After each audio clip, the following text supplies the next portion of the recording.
സൗരയൂഥത്തിന് പുറത്ത് മറ്റേതെങ്കിലും ഒരു നക്ഷത്രത്തിനെ ചുറ്റുന്ന ഗ്രഹത്തെയാണ് എക്സോപ്ലാനറ്റ് എന്ന് വിളിക്കുന്നത്. വാസയോഗ്യമായ ഒരു എക്സോപ്ലാനറ്റ് ഈ പ്രപഞ്ചത്തിൽ എവിടെയെങ്കിലും ഉണ്ടോ, അതിൽ ജീവൻ്റെ അംശങ്ങളുണ്ടോ എന്നൊക്കെ അറിയുക എന്നുള്ളത് നമ്മുടെ എല്ലാവരുടെയും വളരെ കാലത്തെ ആഗ്രഹമാണ്. അത്തരമൊരു ഗ്രഹത്തിൻ്റെ ഒരു ക്ലോസപ്പ് ചിത്രം കൂടെ കാണാൻ സാധിച്ചാൽ അത് വളരെ വലിയൊരു നേട്ടമാണ്.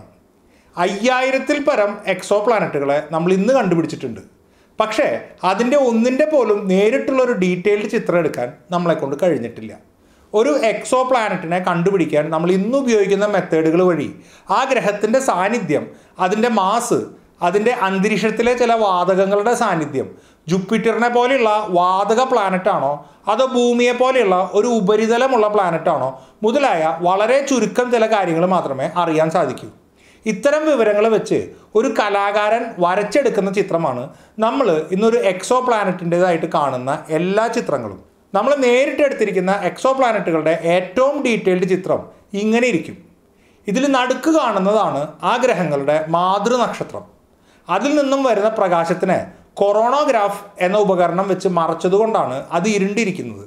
അങ്ങനെ ആ നക്ഷത്രത്തിൻ്റെ പ്രകാശം മറച്ചു കഴിയുമ്പോൾ അതിനു ചുറ്റും ഈ പൊട്ടുപോലെ കാണുന്ന വസ്തുക്കളാണ് ആ നക്ഷത്രത്തെ ചുറ്റുന്ന ഗ്രഹങ്ങൾ. ഇതാണ് നമ്മളെക്കൊണ്ട് എടുക്കാൻ കഴിഞ്ഞ നേരിട്ടുള്ള ഏറ്റവും ബെസ്റ്റ് ചിത്രം. ജെയിംസ് വെബ് ടെലസ്കോപ്പിന് പോലും ഇതിൽ കൂടുതലായിട്ട് കാര്യമായിട്ടൊന്നും ചെയ്യാൻ കഴിയില്ല. ഒരു എക്സോപ്ലാനറ്റിൻ്റെ ഡീറ്റെയിൽഡ് ചിത്രം എന്ന് പറയുമ്പോൾ ഭൂമിയുടെ ഈ ചിത്രം പോലുള്ള ഒരു ചിത്രമാണ് നമ്മൾ പ്രതീക്ഷിക്കുക. 100 പ്രകാശവർഷങ്ങൾ അകലെയുള്ള ഒരു എക്സോപ്ലാനറ്റിൻ്റെ ഇത്രയും ഡീറ്റെയിൽഡ് ചിത്രം എടുക്കണമെന്നുണ്ടെങ്കിൽ 90,000 കിലോമീറ്റർ വ്യാസമുള്ള ഒരു ടെലസ്കോപ്പ് വേണ്ടി വരും. നമ്മുടെ ഭൂമിയുടെ വ്യാസം വെറും 12,700 കിലോമീറ്ററാണ്. അപ്പോൾ അത്രയും വലിയൊരു ടെലസ്കോപ്പ് നിർമ്മിക്കുക എന്നത് അസാധ്യമാണ്. എന്നാൽ നിരാശരാവാൻ വരട്ടെ, മനുഷ്യൻ ഇന്ന് നിർമ്മിച്ചിട്ടുള്ള ഏറ്റവും വലിയ ടെലസ്കോപ്പിനേക്കാളും കോടിക്കണക്കിന് ഇരട്ടി മാഗ്നിഫിക്കേഷൻ ശക്തിയുള്ള ഒരു ടെലസ്കോപ്പിൻ്റെ സാധ്യതാ പഠന റിപ്പോർട്ട് ഒരു കൂട്ടം ശാസ്ത്രജ്ഞർ നാസയ്ക്ക് സമർപ്പിച്ചു കഴിഞ്ഞു. അതിൻ്റെ 3ാം ഘട്ടവുമായിട്ട് മുന്നോട്ട് പോകാൻ നാസ അനുമതിയും കൊടുത്തു. അവർ ആ ടെലസ്കോപ്പിന് വേണ്ടി ഉപയോഗിക്കാൻ ഉദ്ദേശിക്കുന്നത് 14 ലക്ഷം കിലോമീറ്റർ വ്യാസമുള്ളൊരു ലെൻസാണ്. അതായത് നമ്മുടെ സൂര്യൻ്റെ അത്രയും വ്യാസമുള്ളൊരു ലെൻസ്. അതെങ്ങനെയാണെന്ന് നമുക്ക് ഈ വീഡിയോ വഴി ഒന്ന് കണ്ടു നോക്കാം.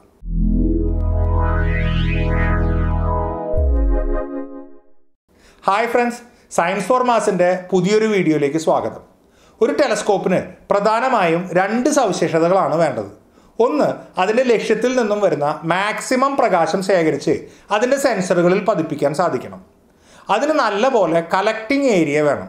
2, ലക്ഷ്യത്തിലെ ഓരോ ഡീറ്റെയിലും വേർതിരിച്ച് കാണാൻ സാധിക്കണം. അതായത് നല്ല റെസൊല്യൂഷൻ വേണം. ഇതിന് വലിയ അപ്പറേച്ചർ സൈസ് വേണം. ഈ 2 സവിശേഷതകളും ഉണ്ടാവാൻ ടെലസ്കോപ്പിന് വേണ്ടത് വലുപ്പമാണ്. വലുപ്പം കൂടിയ കളക്ടിങ് ഏരിയയും കൂടും, അപ്പറേച്ചർ സൈസും കൂടും. ഒരു നക്ഷത്രത്തിൻ്റെ ചിത്രമാണ് എടുക്കുന്നതെങ്കിൽ ഈ 2 കാര്യങ്ങളും എളുപ്പമാണ്. നക്ഷത്രങ്ങൾക്ക് ഒരുപാട് പ്രകാശമുള്ളതുകൊണ്ട് ഒരു ചെറിയ ടെലസ്കോപ്പിന് തന്നെ ആവശ്യത്തിന് പ്രകാശം ശേഖരിക്കാൻ സാധിക്കും. പിന്നെ നക്ഷത്രങ്ങൾ വലുതാണ്. മാത്രമല്ല പ്രകാശിക്കുന്ന ഒരു ഗോളം എന്നല്ലാതെ അതിൻ്റെ ഉള്ളിൽ കാര്യമായിട്ടുള്ള ഡീറ്റെയിൽസ് ഒന്നുമില്ല. അതുകൊണ്ട് തന്നെ അത്രയ്ക്ക് റെസൊല്യൂഷൻ്റെ ഒന്നും ആവശ്യമില്ല. എന്നാൽ ഗ്രഹങ്ങളുടെ ഫോട്ടോ എടുക്കുമ്പോൾ കാര്യങ്ങൾ അങ്ങനെയല്ല. ഗ്രഹങ്ങളിൽ നിന്നും വരുന്ന പ്രകാശം വളരെ കുറവാണ്. അതുകൊണ്ട് തന്നെ ഒരുപാട് വലിയ ടെലസ്കോപ്പ് ഉണ്ടെങ്കിൽ ഗ്രഹങ്ങളിൽ നിന്നും വരുന്ന കൂടുതൽ പ്രകാശം ശേഖരിച്ച് സെൻസറുകളിലേക്ക് വിടാൻ കഴിയും. പിന്നെ നക്ഷത്രങ്ങളെ അപേക്ഷിച്ച് ഗ്രഹങ്ങൾ വളരെ വളരെ ചെറുതാണ്. അത്രയും ചെറിയൊരു വസ്തുവിനെ വെറുതെ ഒരു ഗോളമായിട്ട് കണ്ടാൽ മാത്രം പോരാ. അതിലെ സമുദ്രങ്ങളും ഭൂഖണ്ഡങ്ങളും വേർതിരിച്ച് കാണാൻ കഴിയണം. കാടുകളും മരുഭൂമികളും നഗരങ്ങളും വേർതിരിച്ച് കാണാൻ കഴിയണം. രാത്രി സമയങ്ങളിൽ അവിടെ കൃത്രിമ വെളിച്ചമുണ്ടോ എന്നും കൂടെ അറിയാൻ കഴിയണം. അതിന് നല്ലപോലെ റെസൊല്യൂഷൻ വേണം. ഒരു ഗ്രഹത്തിൻ്റെ ഡീറ്റെയിൽഡ് ഫോട്ടോയ്ക്ക് മിനിമം 25 കിലോമീറ്ററിന് 1 പിക്സൽ എന്ന തോതിലുള്ള റെസൊല്യൂഷനെങ്കിലും വേണം. എന്നാലേ ആ ഗ്രഹത്തിൻ്റെ ഉപരിതലത്തിൽ 25 കിലോമീറ്റർ അകലെയുള്ള 2 വസ്തുക്കളെ 2 വ്യത്യസ്ത വസ്തുക്കളായിട്ട് വേർതിരിച്ച് കാണാൻ സാധിക്കുകയുള്ളൂ. നമ്മുടെ സൗരയൂഥത്തിലെ ഗ്രഹങ്ങളുടെ ഡീറ്റെയിൽഡ് ഫോട്ടോകളൊക്കെ തന്നെ നമ്മൾ എടുത്തത് നമ്മൾ ആ ഗ്രഹങ്ങളുടെ അടുത്ത് ചെന്നിട്ടാണ്. നമ്മൾ വിക്ഷേപിച്ച പല ബഹിരാകാശ പേടകങ്ങൾ ഓരോ ഗ്രഹത്തിൻ്റെ അടുത്തുകൂടെ പോയപ്പോഴാണ് ഇത്തരം ക്ലോസപ്പ് ചിത്രങ്ങൾ എടുത്തത്. എന്നാൽ പ്രകാശവർഷങ്ങൾ അകലെയുള്ള എക്സോപ്ലാനറ്റുകളുടെ ഫോട്ടോ അവിടെ ചെന്ന് എടുക്കുക എന്നുള്ളത് അടുത്ത കാലത്തൊന്നും നടക്കാൻ പോകുന്ന കാര്യമല്ല. കാരണം അത്രയും വലിയ ദൂരങ്ങൾ തരണം ചെയ്യാൻ വേണ്ട ടെക്നോളജി ഒന്നും തന്നെ ഇന്ന് കണ്ടുപിടിച്ചിട്ടില്ല. അതുകൊണ്ട് തന്നെ വിദൂരമായ ഗ്രഹങ്ങളുടെ ഫോട്ടോ എടുക്കാൻ നമുക്ക് ഇന്ന് വേണ്ടത് വളരെ വലിയ ടെലസ്കോപ്പുകളാണ്. വളരെ വലിയ എന്ന് പറയുമ്പോൾ അത്തരം ടെലസ്കോപ്പിന് മനുഷ്യന് നിർമ്മിക്കാൻ പറ്റാത്ത അത്രയും വലിയ മിററോ ലെൻസോ വേണം. മനുഷ്യന് നിർമ്മിക്കാൻ കഴിയാത്ത അത്രയും വലിയ ലെൻസുകൾ പക്ഷേ പ്രപഞ്ചത്തിലുണ്ട്. അതിലൊരെണ്ണം നമ്മുടെ അടുത്ത് തന്നെയുണ്ട്. അതാണ് നമ്മുടെ സൂര്യൻ. കഴിഞ്ഞ കുറച്ച് വീഡിയോകളായിട്ട് ഗ്രാവിറ്റേഷണൽ ലെൻസിങ് എന്താണെന്നും അതിൻ്റെ ചില സവിശേഷതകളും നമ്മൾ കണ്ടിരുന്നു. അതിലെല്ലാം നമ്മൾ കണ്ടത് ഗാലക്സികളുടെയും ഗാലക്സി കൂട്ടങ്ങളുടെയും ഗ്രാവിറ്റേഷണൽ ലെൻസിങ്ങിൻ്റെ എഫക്റ്റാണ്. എന്നാൽ അത്തരം ലെൻസിങ്ങിന് ഒരു കുഴപ്പമുണ്ട്. ഗാലക്സികളിലും ഗാലക്സി കൂട്ടങ്ങളിലുള്ള മാസിൻ്റെ ഡിസ്ട്രിബ്യൂഷൻ അണീവണാണ്. അവയുടെ മാസ് പലയിടത്തായിട്ട് ചെതറിയാണ് കിടക്കുന്നത്. അതുകൊണ്ട് തന്നെ അത്തരം മാസ് മൂലമുള്ള ലെൻസിങ് എഫക്റ്റ് മൂലമുണ്ടാകുന്ന ഇമേജുകൾ വളരെ വികലമായിരിക്കും. അതിൽ നിന്നും യഥാർത്ഥ ഇമേജുകളെ വേർതിരിച്ചെടുക്കുക എന്നുള്ളത് വളരെ ബുദ്ധിമുട്ടുള്ള കാര്യമാണ്. മാത്രമല്ല അത്തരം ഗ്രാവിറ്റേഷണൽ ലെൻസുകൾ ഉപയോഗിച്ച് അവയുടെ നേരെ പിറകിലുള്ള വസ്തുക്കളെ മാഗ്നിഫൈ ചെയ്ത് കാണാമെന്നല്ലാതെ നമുക്ക് ഇഷ്ടമുള്ള വസ്തുക്കളുടെ നേരെ ആ ലെൻസിനെ തിരിക്കാൻ കഴിയില്ല. എന്നാൽ സൂര്യൻ്റെ കാര്യത്തിൽ അങ്ങനെയല്ല. ഗാലക്സികളുടെ അത്രയ്ക്ക് മാസമൊന്നും ഇല്ലെങ്കിലും സൂര്യനും അത്യാവശ്യം മാസമുള്ളൊരു വസ്തുവാണ്. സൂര്യനും പ്രകാശത്തിനെ വളയ്ക്കുന്നുണ്ട്. ജനറൽ തിയറി ഓഫ് റിലേറ്റിവിറ്റി ശരിവെക്കാൻ ഉപയോഗിച്ച ആദ്യത്തെ പരീക്ഷണം തന്നെ സൂര്യൻ്റെ ഈ ഒരു കഴിവ് അളക്കാനായിരുന്നു. ആ പരീക്ഷണം വിജയമായിരുന്നു. അന്ന് സൂര്യൻ പ്രകാശത്തെ വളയ്ക്കുന്നുണ്ട് എന്ന് സ്ഥിരീകരിച്ചിരുന്നു. അങ്ങനെ സൂര്യന് പ്രകാശത്തിനെ വളയ്ക്കാൻ കഴിയുമെങ്കിൽ സൂര്യനും ഒരു ലെൻസായിട്ട് പ്രവർത്തിക്കാൻ കഴിയും. അങ്ങനെയുള്ള ലെൻസിനെയാണ് സോളാർ ഗ്രാവിറ്റേഷണൽ ലെൻസ് അഥവാ SGL എന്ന് വിളിക്കുന്നത്. നമ്മൾ നേരത്തെ പറഞ്ഞ എല്ലാ സവിശേഷതകളും ഈ ലെൻസിനുണ്ട്. 14 ലക്ഷം കിലോമീറ്റർ വ്യാസമുള്ള സൂര്യൻ്റെ ചുറ്റളവ് 44 ലക്ഷം കിലോമീറ്ററാണ്. അത്രയും ചുറ്റളവിൽ കൂടെ കടന്നു വരുന്ന മുഴുവൻ പ്രകാശത്തെയും ഒരു സ്ഥലത്തേക്ക് കേന്ദ്രീകരിക്കാൻ സൂര്യന് കഴിയും. അപ്പോൾ കളക്ടിങ് ഏരിയ വളരെ വലുതാണ്. അതുമൂലം കിട്ടുന്ന മാഗ്നിഫിക്കേഷൻ ഇന്ന് നിലവിലുള്ള ഏതൊരു ടെലസ്കോപ്പിനേക്കാളും കോടിക്കണക്കിന് ഇരട്ടിയാണ്. അതുപോലെ തന്നെ അത്രയും വലിയ അപ്രച്ചർ സൈസ് ഉള്ളതുകൊണ്ട് അതുമൂലം കിട്ടുന്ന റെസൊല്യൂഷനും വളരെ കൂടുതലാണ്. 100 പ്രകാശവർഷം അകലെയുള്ള ഒരു ഭൂമിയുടെ വലുപ്പമുള്ള ഒരു എക്സോപ്ലാനറ്റിൻ്റെ ഓരോ 10 കിലോമീറ്ററിനും ഒരു പിക്സൽ എന്ന രീതിയിലുള്ള റെസൊല്യൂഷൻ നമുക്ക് കിട്ടും. അവിടുത്തെ കടലുകളും പർവ്വതങ്ങളും മേഘങ്ങളും കാടുകളുണ്ടെങ്കിൽ അതും രാത്രികാലങ്ങളിലെ കൃത്രിമ പ്രകാശങ്ങളുണ്ടെങ്കിൽ അതുവരെ വ്യക്തമായിട്ട് കാണാൻ കഴിയും. ഇനി കേവലം 4 പ്രകാശവർഷം അകലെയുള്ള പ്രോക്സിമ സെഞ്ചുറിയുടെ ഗ്രഹങ്ങളെയാണ് നോക്കുന്നതെങ്കിൽ ഓരോ 1/2 കിലോമീറ്ററിനും ഒരു പിക്സൽ എന്ന റെസൊല്യൂഷൻ നമുക്ക് കിട്ടും.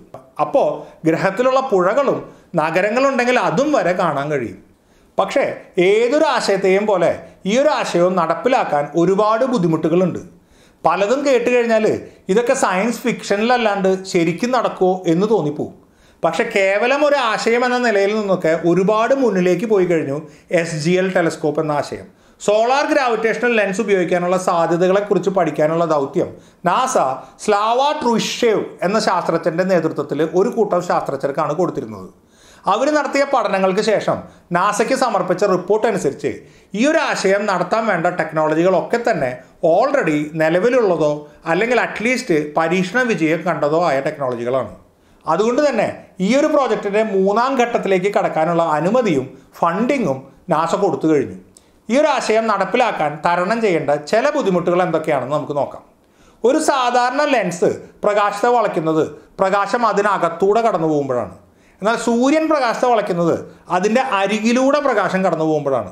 അതുകൊണ്ട് സോളാർ ഗ്രാവിറ്റേഷണൽ ലെൻസ് അഥവാ SGL മൂലം രൂപപ്പെടുന്ന ഇമേജുകൾ എപ്പോഴും ഒരു റിങ് പോലെയാണ് ഇരിക്കുക. ഇങ്ങനെ ഗ്രാവിറ്റേഷണൽ ലെൻസിങ് മൂലം ഒരു വസ്തുവിൻ്റെ റിങ് പോലെ കാണുന്ന ഇമേജിനെ ഐൻസ്റ്റീൻസ് റിങ് എന്ന് വിളിക്കും. ഇത്തരം ഐൻസ്റ്റീൻസ് റിങ് പ്രപഞ്ചത്തിൽ ചില അവസരങ്ങളിൽ നമ്മൾ കാണാറുണ്ട്. ഒരു ഗാലാക്സി ഉണ്ടാക്കുന്ന ഗ്രാവിറ്റേഷണൽ ലെൻസിങ് മൂലം അതിൻ്റെ പിറകിലുള്ള മറ്റൊരു ഗാലാക്സി ഇത്തരത്തിൽ റിങ് രൂപത്തിൽ കാണാറുണ്ട്. പക്ഷേ ഇത് സംഭവിക്കണമെങ്കിൽ പിറകിലുള്ള ഗാലാക്സിയും മുന്നിലുള്ള ഗാലാക്സിയും ഭൂമിയും വളരെ കൃത്യമായ ഒരു അലൈൻമെൻറ്റിൽ വരണം. അതുകൊണ്ട് വിരളമായേ ഇത്തരം റിങ്ങുകൾ കാണാറുള്ളൂ. ഒരു പ്രകാശ സോഴ്സിനെ വൈൻ ഗ്ലാസ് പോലെയുള്ള ഒരു വസ്തുവിലൂടെ നോക്കിയാൽ നമുക്ക് ഇതിന് സമാനമായ ഒരു റിങ് കാണാൻ സാധിക്കും. ഈ ഒരു വൈൻ ഗ്ലാസിൻ്റെ അടിഭാഗം ഉരുണ്ടിട്ടാണ്. ഈ ഒരു മെഴുകുതിരിയിൽ നിന്നും വരുന്ന പ്രകാശത്തെ ഒരു വൈൻ ഗ്ലാസിനകത്തൂടെ നോക്കുമ്പോൾ നമ്മൾ കാണുന്നത് ഒരു റിങ് ഷേപ്പിലാണ്. ഇത്തരം റിങ് ഷേപ്പിലുള്ള ഇമേജ് ഗ്രാവിറ്റേഷണൽ ലെൻസിങ് മൂലം വരുമ്പോൾ അതിനെ ഐൻസ്റ്റീൻസ് റിങ് എന്ന് വിളിക്കുന്നു. ഒരു ഗാലക്സി കൂട്ടത്തിൻ്റെ പല സൈഡിലൂടെ പ്രകാശം വളയുന്നത് പല തരത്തിലാണ്. അതുകൊണ്ട് തന്നെ അതുമൂലം രൂപപ്പെടുന്ന ഇമേജുകൾ നേരെയാക്കാൻ വലിയ ബുദ്ധിമുട്ടാണ്. എന്നാൽ സൂര്യൻ്റെ മാസ് എല്ലാ സൈഡിലും ഒരുപോലെ ആയതുകൊണ്ട് സൂര്യൻ്റെ എല്ലാ സൈഡിൽ കൂടെയും പ്രകാശം വളയുന്നത് ഏകദേശം ഒരുപോലെയാണ്. അതുകൊണ്ട് ഇങ്ങനെ രൂപം കൊള്ളുന്ന റിംഗ് രൂപത്തിലുള്ള ഇമേജിൽ നിന്നും യഥാർത്ഥ ഇമേജ് വേർതിരിച്ചെടുക്കാൻ താരതമ്യേന ഈസിയാണ്. പക്ഷേ വെറും ഫോട്ടോഷോപ്പ് പോലെയുള്ള സോഫ്റ്റ്വെയറുകൾ കൊണ്ടൊന്നും സാധിക്കില്ല. അതിന് പ്രത്യേകം തയ്യാറാക്കിയ കമ്പ്യൂട്ടർ പ്രോഗ്രാമുകൾ തന്നെ വേണം. അത്തരം സോഫ്റ്റ്വെയറുകൾ ഡെവലപ്പ് ചെയ്തെടുക്കാവുന്നതേ ഉള്ളൂ. ഈ ഒരു ചിത്രത്തിൽ കാണിച്ചിരിക്കുന്ന ഐൻസ്റ്റീൻസ് റിംഗ് ഇമേജ് രൂപപ്പെട്ടിരിക്കുന്നത് ഈ ഒരു ഗാലക്സിയുടെ ഇമേജിന് ചുറ്റുമാണ്. എന്നാൽ നമ്മുടെ കേസിൽ ഈ ഒരു റിംഗ് ഇമേജിൻ്റെ നടുവിലായിട്ട് സൂര്യൻ്റെ ഇമേജാണ് ഉണ്ടാവുക. സൂര്യൻ്റെ അതിഭയങ്കരമായ പ്രകാശത്തെ അപേക്ഷിച്ച് ഈ റിങ്ങിൻ്റെ പ്രകാശം വളരെ കുറവായിരിക്കും. അതുമൂലം ഈ റിങ് കാണാൻ സാധിക്കില്ല. അതുകൊണ്ട് സൂര്യനിൽ നിന്നുള്ള പ്രകാശത്തെ മറച്ചാലേ ഈ റിങ്ങിൻ്റെ ഇമേജ് നമുക്ക് തെളിഞ്ഞ് കാണാൻ സാധിക്കൂ. പക്ഷേ അതിനു വേണ്ട ടെക്നോളജി ഓൾറെഡി ഉണ്ട്. കൊറോണോഗ്രാഫ്, സ്റ്റാർ ഷെയ്ഡ് മുതലായ ടെക്നോളജികൾ ഈ ഒരു ആവശ്യത്തിനായിട്ട് നമ്മൾ ഓൾറെഡി ഉപയോഗിച്ചു വരുന്നതാണ്. SGL മൂലം ഫോം ചെയ്യുന്ന ഒരു ഐൻസ്റ്റീൻ റിങ്ങിന് 1.5 കിലോമീറ്ററെങ്കിലും തിക്നെസ് ഉണ്ടാവും. അതുകൊണ്ട് തന്നെ അതിൻ്റെ ചിത്രം എടുക്കാനായിട്ട് 1 കിലോമീറ്ററിൽ കൂടുതൽ വലുപ്പമുള്ള ഒരു സെൻസർ വേണം. അത് സാധ്യമല്ല എന്ന് നമുക്കറിയാം. ഈ ഒരു പ്രശ്നം തരണം ചെയ്യാൻ 2 വഴികളുണ്ട്. ഒന്നല്ലെങ്കിൽ 1 മീറ്റർ വലുപ്പമുള്ള ഒരു ടെലസ്കോപ്പ് ഉപയോഗിച്ച് ഈ ഒരു ഇമേജിനെ പല ചെറിയ കഷ്ണങ്ങളായിട്ട് സ്കാൻ ചെയ്യുക. ഓരോ മീറ്റർ അകലത്തിലുള്ള ഒരുപാട് ഫോട്ടോകൾ എടുത്ത ശേഷം അവയെല്ലാം ചേർത്ത് ഒരു ഇമേജ് ആക്കുക. ഈ റിങ്ങിൻ്റെ ഈ ഒരു കഷ്ണം ഈ എക്സോപ്ലാനറ്റിൻ്റെ ഈ ഒരു ഭാഗത്തിൻ്റെ ചിത്രമായിരിക്കും. റിങ്ങിൻ്റെ ഈ ഒരു ഭാഗം എക്സോപ്ലാനറ്റിൻ്റെ ഈ ഒരു സെഗ്മെൻറ്റിൻ്റെ ചിത്രമായിരിക്കും. അങ്ങനെ ഈ റിങ്ങിൻ്റെ ഓരോ സെക്ഷനെയും 1 മീറ്റർ വലുപ്പമുള്ള പല കഷ്ണങ്ങളായി ഫോട്ടോ എടുത്തിട്ട് അതെല്ലാം യോജിപ്പിച്ച് കഴിയുമ്പോൾ നമുക്ക് ആ എക്സോപ്ലാനറ്റിൻ്റെ പൂർണ്ണ രൂപം ഉണ്ടാക്കിയെടുക്കാൻ പറ്റും. മറ്റൊരു വഴി ഒന്നിൽ കൂടുതൽ വളരെ ചെറിയ ടെലസ്കോപ്പുകൾ വിക്ഷേപിക്കുക എന്നുള്ളതാണ്. മൈക്രോ സാറ്റലൈറ്റുകളുടെ കാലഘട്ടമാണ് ഇന്ന്. 1 ഇഞ്ച് വലുപ്പമുള്ള ക്യൂബ് സാറ്റുകൾ ഇന്നുണ്ട്. അവ നിർമ്മിക്കാൻ വളരെ ചിലവ് കുറവാണ്. അത്തരം ഒരുപാട് ക്യൂബ് സാറ്റുകൾ ഒന്നിച്ച് വിക്ഷേപിക്കുക. എന്നിട്ട് അവ ആർട്ടിഫിഷ്യൽ ഇൻ്റലിജൻസിൻ്റെ സഹായത്തോടെ പരസ്പരം കമ്മ്യൂണിക്കേറ്റ് ചെയ്ത് ഈ ഒരു ഇമേജ് എടുക്കാൻ വേണ്ട വലുപ്പത്തിലും ഷേപ്പിലും സ്വയം അലൈൻ ചെയ്യുക. ഇത് അത്ര ബുദ്ധിമുട്ടുള്ള കാര്യമല്ല.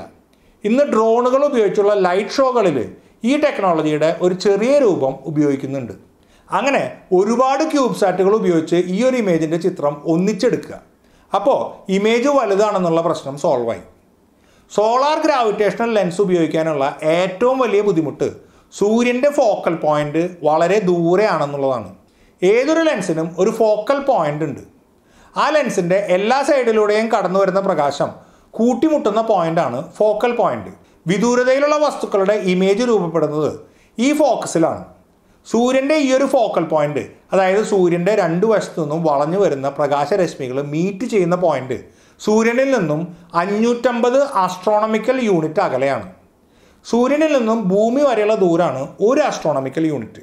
അതിൻ്റെ 550 ഇരട്ടി അകലെയാണ് SGLൻ്റെ ഫോക്കൽ പോയിൻ്റ്. നെപ്റ്റ്യൂൺ എന്ന ഗ്രഹം സ്ഥിതി ചെയ്യുന്നത് 30 ആസ്ട്രോണമിക്കൽ യൂണിറ്റ് അകലെയാണ്. വോയേജർ പേടകം ഇന്നുള്ളത് 140 ആസ്ട്രോണമിക്കൽ യൂണിറ്റ് അകലെയാണ്. അതാണ് ഇന്ന് ഏറ്റവും ദൂരെയുള്ള ഒരു മനുഷ്യനിർമ്മിത വസ്തു. അപ്പോൾ 550 ആസ്ട്രോണമിക്കൽ യൂണിറ്റ് അകലേക്ക് ഒരു പേടകം വിക്ഷേപിക്കുക എന്നുള്ളത് കുറച്ച് ബുദ്ധിമുട്ടാണ്. പക്ഷേ അസാധ്യമല്ല. സോളാർ സെയിൽ എന്ന ടെക്നോളജി ഉപയോഗിച്ച് ഇത്രയും ദൂരത്തേക്ക് ബഹിരാകാശ പേടകങ്ങൾ ചെറിയ കാലയളവ് കൊണ്ട് തന്നെ വിക്ഷേപിക്കാൻ സാധിക്കും. സൂര്യനിൽ നിന്നും വരുന്ന പ്രകാശത്തിൻ്റെ റേഡിയേഷണൽ പ്രഷർ ഉപയോഗിച്ച് ബഹിരാകാശ പേടകത്തെ ചലിപ്പിക്കുന്ന ടെക്നോളജിയാണ് സോളാർ സെയിൽ. ഇതിനെക്കുറിച്ചൊരു വീഡിയോ ഞാൻ മുമ്പ് ചെയ്തിട്ടുണ്ട്. ഈ ഒരു ടെക്നോളജി ഉപയോഗിച്ച് ഒരുപാട് കൊച്ചു ക്യൂബ് സാറ്റുകളെയും വളരെ ചെലവ് കുറവിൽ വിക്ഷേപിക്കാൻ കഴിയും. സോളാർ സെയിൽ ഉപയോഗിച്ച് ഈ പറയുന്ന 550 ആസ്ട്രോണമിക്കൽ യൂണിറ്റ് ദൂരം സഞ്ചരിക്കാൻ നമുക്ക് 20 വർഷങ്ങളെടുക്കും. SGL ഫോക്കസിൻ്റെ ഒരു പ്രത്യേകത അതൊരു പോയിൻ്റ് ഫോക്കസ് അല്ല, ഒരു ലൈൻ ഫോക്കസാണ്. കാരണം സൂര്യനിൽ നിന്നും പല അകലത്തിലുള്ള പ്രകാശത്തെ സൂര്യൻ വളയ്ക്കുന്നത് പല അളവിലാണ്. അതുകൊണ്ട് അങ്ങനെ വളയുന്ന പ്രകാശം സൂര്യൻ്റെ പിറകിൽ മീറ്റ് ചെയ്യുന്നത് ഒരൊറ്റ പോയിന്റിലല്ല, ഒരു നീണ്ട വരയിലാണ്. അങ്ങനെ 550 ആസ്ട്രോണമിക്കൽ യൂണിറ്റ് മുതൽ 2200 ആസ്ട്രോണമിക്കൽ യൂണിറ്റിൽ വിട്ട് കൂടുതൽ നീണ്ടു നിൽക്കുന്നതാണ് ഈ ഫോക്കൽ ലൈൻ. ഈ ഒരു ലൈനിൽ എവിടെ നിന്നാലും നമുക്ക് ഈ ഒരു ഐൻസ്റ്റീൻസ് റിങ് കാണാൻ സാധിക്കും. അപ്പോൾ സോളാർ സെയിലിംഗ് മൂലം 550 ആസ്ട്രോണമിക്കൽ യൂണിറ്റ് ദൂരെ എത്തുന്ന ടെലസ്കോപ്പിന് ബ്രേക്ക് ചെയ്യേണ്ട ആവശ്യമില്ല. ആ ഒരു ഫോക്കൽ ലൈനിൽ കൂടെ സഞ്ചരിച്ചാൽ തുടർച്ചയായിട്ട് മാസങ്ങളോളം ഫോട്ടോ എടുക്കാൻ സാധിക്കും. SGL ടെലസ്കോപ്പ് ഉപയോഗിക്കുന്നതിൻ്റെ മറ്റൊരു ബുദ്ധിമുട്ട് സൂര്യനെ നമുക്ക് ആവശ്യമുള്ള ദിശയിലേക്ക് തിരിക്കാൻ പറ്റില്ല എന്നുള്ളതാണ്. എന്നാലും ഏത് ദിശയിലുള്ള ഫോട്ടോയെ എടുക്കാൻ നമുക്ക് സാധിക്കും. സൂര്യനെ തിരിച്ചിട്ടല്ല, നമ്മുടെ ടെലസ്കോപ്പിനെ തിരിച്ചിട്ട് സൂര്യൻ്റെ ഈ ഭാഗത്തുള്ള ഒരു എക്സോപ്ലാനറ്റിൻ്റെ ഇമേജ് എടുക്കണമെന്നുണ്ടെങ്കിൽ നമ്മൾ ടെലസ്കോപ്പ് ഈ ദിശയിൽ വിക്ഷേപിക്കണം. ഈ ഭാഗത്തുള്ള ഒരു എക്സോപ്ലാനറ്റിൻ്റെ ഫോട്ടോ എടുക്കണമെന്നുണ്ടെങ്കിൽ നമ്മൾ ടെലസ്കോപ്പിനെ ഈ ദിശയിൽ വിടണം. അത്രയേ ഉള്ളൂ. പക്ഷേ ഈ ഭാഗത്തേക്ക് പോയൊരു ടെലസ്കോപ്പിന് ഈ ഒരു ഫോട്ടോ എടുത്ത ശേഷം ഈ ഭാഗത്തേക്ക് ചെല്ലാൻ കഴിയില്ല. കാരണം ഈ ദൂരം വളരെ വലുതായിരിക്കും. 550 ആസ്ട്രോണമിക്കൽ യൂണിറ്റ് റേഡിയസ് ഉള്ളൊരു വൃത്തത്തിൻ്റെ ഇവിടെ മുതൽ ഇവിടം വരെയുള്ള ദൂരം ഒന്ന് ആലോചിച്ച് നോക്കിയേ. അതുകൊണ്ട് ഓരോ ലക്ഷ്യത്തിനും ഓരോ വ്യത്യസ്ത ടെലസ്കോപ്പ് ഓരോ ദിശയിലായിട്ട് വിക്ഷേപിക്കേണ്ടി വരും. പക്ഷേ അതത്ര പുതുമയുള്ള കാര്യമല്ല. നമ്മൾ ഇന്ന് സൗരയൂഥത്തിലെ ഓരോ ഗ്രഹത്തിന് നേരെയും 1 or 2 പേടകങ്ങൾ വെച്ച് വിക്ഷേപിച്ചിട്ടുണ്ട്. അവ പലപ്പോഴും ആ ഒരു ഗ്രഹത്തെ മാത്രമേ പഠിക്കാറുള്ളൂ. ട്രേപ്പിസ്റ്റ് എന്ന പ്ലാനറ്റ് സിസ്റ്റത്തിൽ 7 ഗ്രഹങ്ങളുണ്ട്. അതിൽ 3 ഹാബിറ്റബിൾ സോണിൽ തന്നെയാണ് ഉള്ളത്. അപ്പോൾ ട്രാപ്പിസ്റ്റ് സിസ്റ്റത്തിനെ പഠിക്കാൻ ഒരു ടെലസ്കോപ്പ് വിക്ഷേപിച്ചാൽ ഒരൊറ്റ ടെലസ്കോപ്പ് കൊണ്ട് തന്നെ ഒരുപാട് പ്ലാനറ്റുകളെ പഠിക്കാൻ സാധിക്കും. ഏതൊക്കെ പ്ലാനറ്റുകളുടെ ഫോട്ടോ ആണ് SGL ഉപയോഗിച്ച് എടുക്കേണ്ടതെന്ന് നമുക്ക് നേരത്തെ കൂട്ടി തീരുമാനിച്ച് വെക്കാൻ പറ്റും.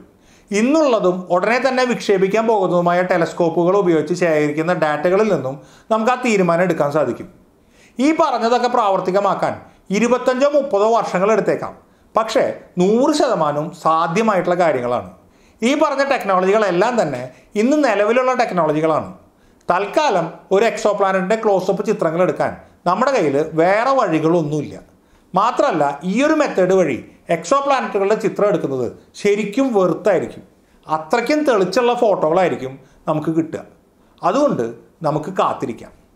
എൻ്റെ ഈ വീഡിയോ ഇഷ്ടമായെങ്കിൽ അത് ലൈക്ക് ചെയ്യുക, ഷെയർ ചെയ്യുക, എൻ്റെ ഈ ചാനൽ സബ്സ്ക്രൈബ് ചെയ്യുക. ഓർക്കുക, അറിവ് അറിവിൽ തന്നെ പൂർണ്ണമാണ്. Thank you.